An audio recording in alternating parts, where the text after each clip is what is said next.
dans le prochain épisode de Demain nous appartient.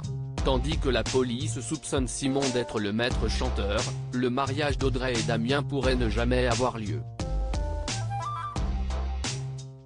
En parallèle, Judith tourne une page importante de sa vie.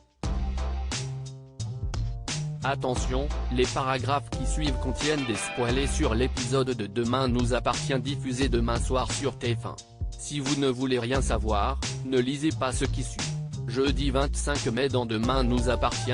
La police soupçonne Simon d'être le maître chanteur dans la matinée, le commandant Constant débarque dans le bureau du procureur pour lui parler de ce qu'il s'est passé mardi au palais de justice. Ce dernier lui fait alors signe de ne rien dire puis lui fait comprendre que son bureau est sur écoute.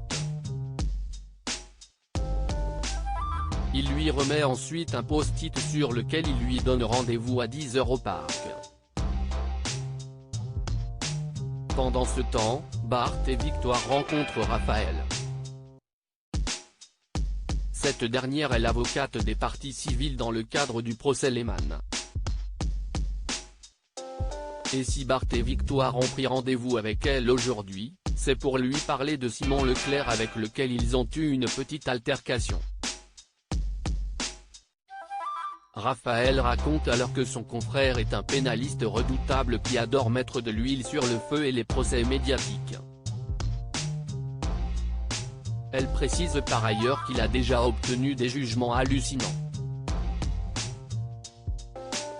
Ils ne doivent donc pas rentrer dans son jeu. De son côté, Sébastien rejoint Martin au parc. Après l'avoir remercié d'être venu, le procureur lui rapporte toute l'histoire.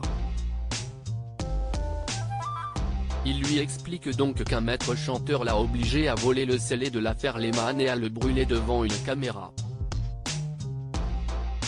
Heureusement, Sébastien a remplacé la pièce à conviction par une autre seringue afin de faire croire qu'il avait détruit la preuve. En entendant son récit, le commandant Constant décide de mettre Sébastien, Raphaël et Camille sous protection policière. Peu après, il se rend au cabinet Perrault. Refusant d'abandonner le procès Lehman et encore moins ses clients, Raphaël accepte la protection. Avant de partir, Martin lui fait promettre de l'appeler à la moindre nouvelle menace. De retour au commissariat, Martin fait le point sur l'enquête avec ses équipes. Bien qu'il n'ait aucune idée de qui pourrait être le maître chanteur, les policiers savent que la seule personne à avoir un intérêt dans la libération de Vanessa est son avocat. Non seulement, c'est le seul à être allé la voir en prison mais cela pourrait également lui faire une bonne publicité de remporter ce procès.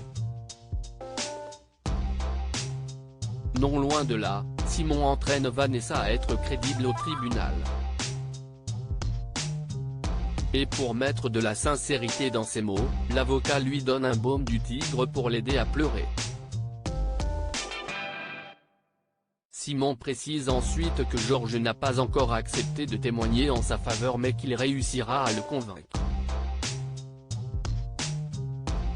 Plus tard, Simon rejoint son frère à son mobile home pour boire un verre. Seulement, Aaron n'est pas ravi de le voir.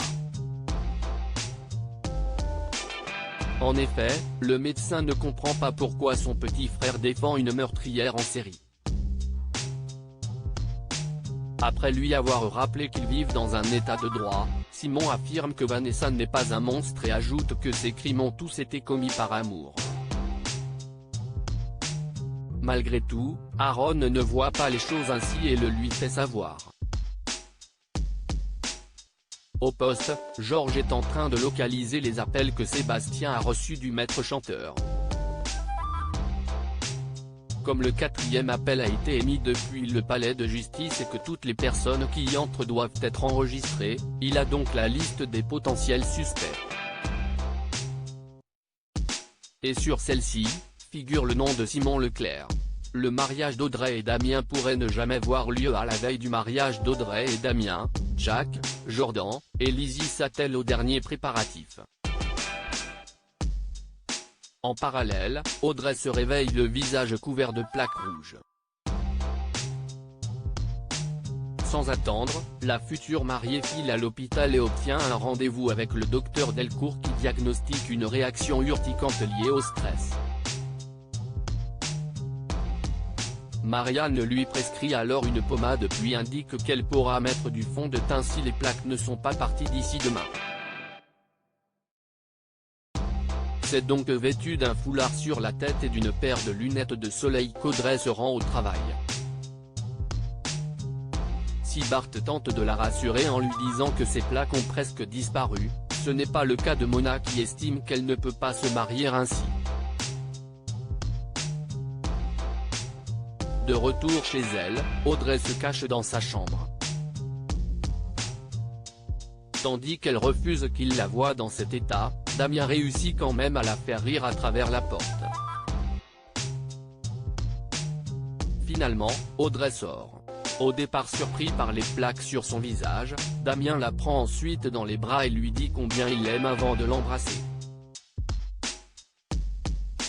Pendant ce temps, Jack et Jordan débarquent au Coco Zephyr pour déposer la décoration du mariage. Malheureusement, les pompiers viennent d'éteindre un incendie qui s'est déclaré en cuisine à la suite d'un court-circuit. Le mariage doit donc être annulé. Judith tourne une page importante de S à Nord et Judith arrive sur la plage pour assister au cours de yoga de Vince. Malheureusement pour elle, Gabrielle a décidé de s'incruster pour voir de ses propres yeux si le coach est aussi incroyable que ses amis le disent. Au même moment, Vince sort de l'eau après une petite baignade.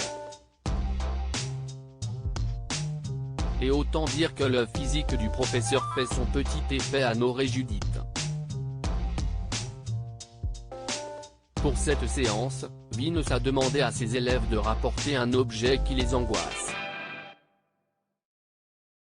Tandis que Nord a pris le parfum de Gabrielle, Judith a quant à elle emporté un t-shirt de Noah. En effet, à chaque fois qu'elle tombe dessus, il lui rappelle des souvenirs trop intenses. Vince lui fait alors comprendre qu'il est difficile d'accepter la perte de quelqu'un qu'on a aimé. Selon lui, on a tous des totems ou des gris-gris qui nous empêchent parfois d'avancer. Peu après, il demande à Judith si elle est prête à se défaire de ce vêtement. À la fois déterminée et émue, elle le lui donne. Après l'avoir brûlé devant tous ses élèves, Vince promet à Judith que sa peine finira par passer.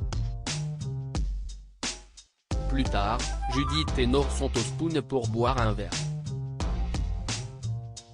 Pour Nord, le comportement de Vince était plutôt violent mais Judith estime au contraire que cela lui a fait beaucoup de bien. En effet, elle a compris qu'elle n'avait pas besoin d'un objet pour se souvenir de Noah. De retour à la coloc, Nord présente ses excuses à Gabrielle puis il teste plusieurs échantillons de parfums histoire d'en trouver un qui leur plaira à tous les deux.